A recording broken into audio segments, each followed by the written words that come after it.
नमो India, मैं हूं SR5। स्वागत है आपका वर्ल्ड अफेयर्स हिंदी में। तो आइए समझते हैं कि आखिर मामला कहां से क्या जुड़ा हुआ है।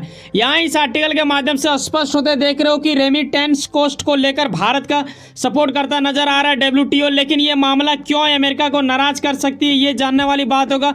इसके अतिरिक्त यूएई से क्यों ये मामला जुड़ चुकी है। तो आओ स्टेप बाय स्टेप समझते हैं कि आखिर यह मामला कहाँ से क्या शुरू होता है, कहाँ तक पहुँचती है। यकीनन इस पर कोई शक नहीं कि भारत वो भव्य देश है, एक तो आबादी के मामले में है ही, लेकिन विश्व के मामले में अगर किसी दूसरे देश में अपने लोगों को भेजने की बात किया जाए ना, तो भारत इससे भी पीछे नहीं हटते हैं, क्योंकि इस मामले में भी हम टॉप में आते हैं। लेकिन यही वजह रहा कि करीब 7 से 8 बिलियन डॉलर हमारा नुकसान हो चुका है बीते वर्ष। और यहाँ पे रेमिटेंस कॉस्ट को लेकर ही ये मुद्दा नुकसानदायक हुआ। आखिर ये क्या होता है मैं आगे बताऊंगा, लेकिन इससे जुड़ी कुछ खास बातें हमें समझना होगा, तभी जाके आप इस मुद्दे को बारीकीपूर्वक समझ पाओगे। दरअसल हो ये रहा है कि WTO का इन दिनों यूएई के इलाके में कुछ अद्भुत कार्य की जा रही है। वो ये कि भाई साहब, ये WTO की 13वीं मंत्री स्तरीय कॉन्फ्रेंस है, ठीक है। इसमें ना सिर्फ भारत बल्कि विश्व के कई देश इसमें जुड़ाव रखे हैं। यकीनन आपको पता होना चाहिए कि WTO की स्थापना 1995 में की गई थी। इसमें करीब 164 देश लगभग शामिल हैं सदस्य के रूप में। 98% से अधिक इनका GDP अगर देखा जाए तो मामले में आ जाता है पूरा विश्व का। तो एक अद्भुत तो ये माना ही जाता है। WTO काफ़ी बड़ा भव्यता वाली ग्रुप है। ऐसे विषय में यूएई में 26 से लेकर 29 तारीख तक आज भी ये मीटिंग वहाँ पे चल रही होगी। तो यह खास बात हो जाता है क्योंकि भारत ने यहाँ कुछ प्रस्ताव रखा है। इस प्रस्ताव में भारत ने क्या पेश किया WTO के पास, रेमिटेंस कॉस्ट को एक तरह से कम करने की बात की जा रही है। ये अगर स्वीकार कर ली जाती है तो ना सिर्फ भारत बल्कि विश्व के कई छोटे बड़े देशों का भी कल्याण हो सकता है। खासकर छोटे देश या फिर विकासशील देश की गति में जो देश अपना गति शुरू कर चुकी है, उन देशों को भी फायदा होगा। लेकिन कैसे फायदा होगा ये जानने वाली बात होगा। हालांकि रेमिटेंस कॉस्ट को लेकर आपके मन में जरूर प्रश्न आ रहा होगा कि सर आखिर ये होता क्या है। मैं आपको बता दूं, जैसे कि मैंने आपको पीछे बताया कि हम लोग विश्व के मामले में दूसरे देश में अपने लोगों को भेजने में सबसे आगे हैं। और वो लोग जब जाता है ना, तो खासकर अमीर देशों में जाना ज़्यादा पसंद करते हैं, चाहे वो किसी भी पोजीशन में कार्य कर रहे हो, डॉक्टर इत्यादि या फिर इंजीनियर या फिर लेबर वेबर जो भी है, ठीक है। क्योंकि इंडिया में आबादी काफ़ी ज़्यादा है, तो दूसरे देश जाना अनिवार्य सा भी कई लोगों को लगता है। वो लोग जाते हैं, कुछ लोग नाम कमाने तो कुछ लोग पैसा कमाने। जब भी आप किसी दूसरे देश में कार्य करने जाते हैं और वहाँ जो आपको रकम मिलता है यानी वहाँ के करेंसी से, उस रकम को कहीं ना कहीं आप अपने परिवार के लिए या फिर अपने देश के लिए आप अपने देश में वो ट्रांजैक्शन करना ही चाहोगे, चाहे वो ऑनलाइन हो या फिर पोस्ट ऑफिस के जरिए हो या फिर बैंक के जरिए हो। किसी भी प्रकार से अगर आप भेजते हो तो उस रकम को क्या बोला जाता है, रेमिटेंस बोला जाता है, ठीक है। आनी सिंपल सी बात यह है कि बेटा आप गए अमेरिका, वहाँ पे आपने डॉलर कमाया, इंडिया जब आप भेजोगे तो उसे रेमिटेंस बोला जाएगा। रेमिटेंस जैसे ही आप करोगे तो आपका कुछ रकम काट ली जाएगी। अब ऐसे में कई लोग अपने देश से दूसरे देश पैसा कमाने जाते हैं।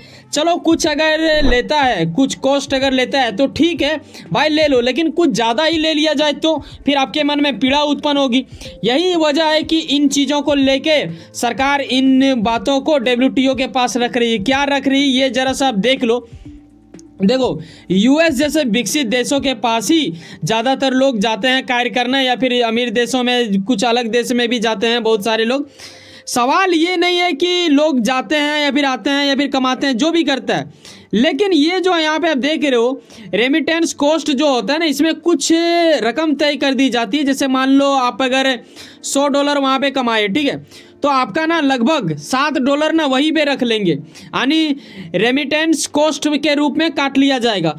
तो आपका ₹7 तो गया भाई, ठीक है, यानी 7% तो आपका गया। अगर इंडिया के रुपीज़ में देखें तो ₹100 अगर आप कहीं पे कमा रहे हो और किसी अपने परिवार को भेज रहे हो तो ₹7 यही लोग काट लेंगे। और इससे ना सिर्फ विकासशील देश की गति रुकती है, बल्कि कई सारे छोटे बड़े देशों को तो ज़्यादा नुकसान नहीं होता, लेकिन छोटे देश काफ़ी ज़्यादा हद तक पीड़ा महसूस करती है। जैसे कि अफ्रीकन कंट्री को ले लो एग्जाम्पल में, आपको पता होना चाहिए कि इंडिया तो चलो बेटा थोड़ा बहुत ठीक है, लेकिन अफ्रीका का जरा सोचो, अगर वो $100 कमाते हैं तो $7 वही रख लेगा, तो फिर उसके पास जाएगा ही क्या, बहुत ज़्यादा रकम रख लेता है। और किसी भी देश को आगे बढ़ने के लिए ये काफ़ी बड़ा रकम माना जाएगा। ये थोड़ा कम होना चाहिए, 2 से लेकर 3 तक ही सीमित रहे परसेंटेज कॉस्ट में, तो फिर अच्छा रहेगा। लेकिन वर्ल्ड बैंक की एक पुरानी आंकड़े के अनुसार मैं आपको बता रहा हूं कि भाई साहब अगर $200 अगर भेजा जाता है ना तो करीब 7.1% काट ली जाती है। ये रेमिटेंस कॉस्ट के रूप में काटा जाता है। इसे कौन काटता है बेटा? ये अमेरिका जैसे देश इसमें माला माल हो जा रहा है, ठीक है, वर्षों से वो लोग लेते जा रहे हैं। वहीं पे अगर सतत विकास लक्ष्य के तुलना में अगर देखें तो 3% तय की गई थी, लगभग इससे दोगुनी से भी अधिक रकम ये लोग वसूलते हैं। तो यही वजह है कि भारत इन चीज़ों को समझ चुका है और भारत का भाई साहब भव्यता में तो हम लोग कम है नहीं, ठीक है। जिस तेजी गति से इंडिया पिछले 9-10 साल से बढ़ रही है, हालांकि उससे पहले भी बढ़ी है, मैं किसी पार्टी का समर्थन नहीं करता हूं, लेकिन कहीं ना कहीं आपको मानना होगा कि मोदी के सरकार में विदेश नीति काफ़ी बेहतर हो चुकी है। और ये मैं नहीं बोल रहा बल्कि सूत्रों के हवाले कई सारे बुद्धिजीवियों का कहना है। यही वजह रहा कि मुझे ये आपको बताना पड़ रहा है, क्योंकि कुछ वास्तविकता की निकट वाली जो बातें होती है वो भी समझना होगा। तो अब पीएम मोदी को क्या है, ये जब ऑस्ट्रेलिया जाता है तो मोदी द बॉस बोला जाता है, पापुआ न्यू गिनी जाता है तो इनका चरण छू लिया जाता है, और यूए जहाँ पे अभी 26 से लेकर 29 में मीटिंग हो रहा है, वहाँ पे अभी पीछे कुछ ही सप्ताह पहले मोदी जी गए थे, जब वहाँ पे एक भव्य मंदिर का उद्घाटन किया गया, जबकि वो मुस्लिम कंट्री है उसके बावजूद भी। तो कहीं ना कहीं समझना पड़ेगा कि मोदी का एक वर्ल्ड लीडर के रूप में पहचान बन चुकी है। कई सारे लोग तो इन्हें मतलब साउथ एशिया का लीडर के रूप में भी स्वीकार करते हैं। तो कहीं ना कहीं हमें समझना पड़ेगा कि आज अगर इंडिया कोई चीज़ को रखता है अपनी प्रस्ताव में बातें, जैसे कि यहाँ पे रेमिटेंस कॉस्ट को कम करने की बात जो इंडिया कर रही है, हालांकि मैं बता दूं कि भाई साहब अमेरिका ने इस चीज़ को देखो स्वीकार नहीं किया है, ठीक है, यानी ये समर्थन नहीं कर रहे हैं। लेकिन वहीं पे डब्ल्यूटीओ के अधिकांश देश के जो सदस्य उसमें जुड़ाव रखते हैं, यानी डब्ल्यूटीओ के जो बाकी सदस्य हैं वो लोग कहीं ना कहीं समर्थन कर रहे हैं, खासकर डब्ल्यूटीओ भी कर रही है हमारे प्रस्ताव को लेकर। उनका कहना है कि जी हाँ ये सही है, ये चीज़ होना चाहिए, लेकिन अमेरिका इस चीज़ से पीछे भाग रहा है, क्योंकि मैंने आपको बताया ना कि अमेरिका जैसे विकसित देशों में ही ज़्यादातर लोग जाते हैं, तो वहाँ पर अगर कोई $1000 कमा रहा है तो $70 बैठे बैठे इनका बन ही जा रहा है। तो ये बेटा क्यों $30 में मानेंगे? तो यही वजह है ना कि ये लोग ऐसा कुछ षड्यंत्र रच रहे हैं। लेकिन इंडिया इन चीज़ों से बाहर निकलता नजर आ रहा है और वहाँ पे इन्होंने बात रख दिया है। इस बार अब देखने वाली बात होगा कि ये लागू होती है या नहीं होती है।